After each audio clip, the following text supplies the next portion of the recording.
Hey, it's Bruce with LakeWeedersDigest.com, and you might be wondering, what do lake weeds and skating rinks have in common? And in actuality, there is quite a bit in common. And I personally am the type that always enjoys having a skating rink out in front of my place. And as you might know, that it takes a great deal of work just to create the rink and maintain it. But did you know that what you are also doing is creating more weeds for the following year?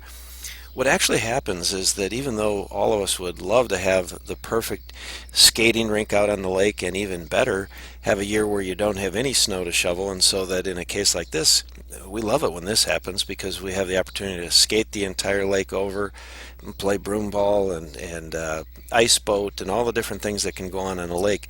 But in actuality, when you get out there on a lake and have this scenario where this becomes basically a perimeter where the light can penetrate through the ice, and over here where it cannot penetrate through the ice.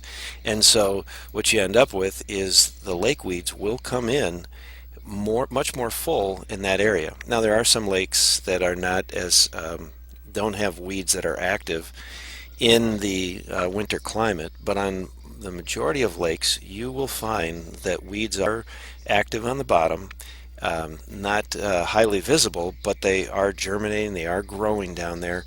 And so the light penetrating through these specific areas will create in this particular situation, will create a area just that shape of weeds that are growing much more rapidly. So it is something that you want to keep in mind, that there is some downsides to having a skating rink.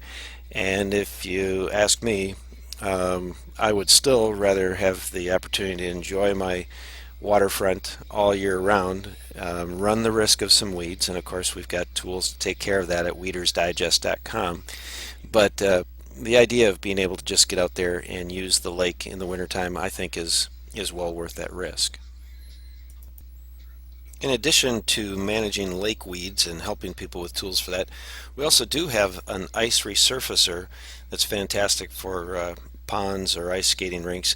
And basically what you do is you hook your standard water line out of your faucet, and you can't see it here, but there's a little valve where you're able to turn it off, on and off, and the water comes down here, goes across through here, and there's weep holes all across the bottom, and then a cloth that gives it a nice flat surface. And our hand Zamboni, or hand resurfacer, if you will, is designed to just literally lay down a very thin layer of water, fill in those cracks, and it just does a phenomenal job. Anybody that's gone out there and worked on their skating rink and attempted it through a variety of methods knows that it is a challenge no matter what, but this is by far the best method that you can get out there. And probably most importantly is the fact that you can lay down whatever thickness of or volume of water and create the thicker ice. If you've just gone out there to clean up skate marks and chips in the ice and things like that, you can just put a very thin layer on. And if you choose to do it when there's big, chunks or on the surface or holes, then you need to have more water flow.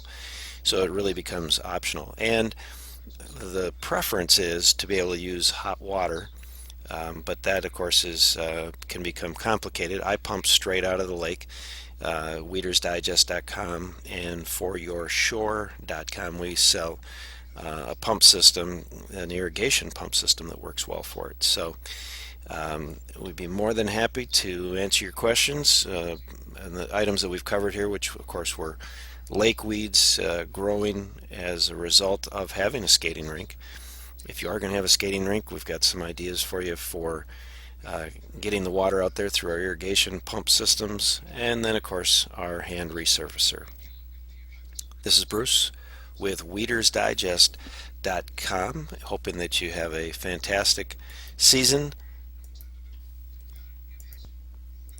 of using your lake year round and avoiding the weeds.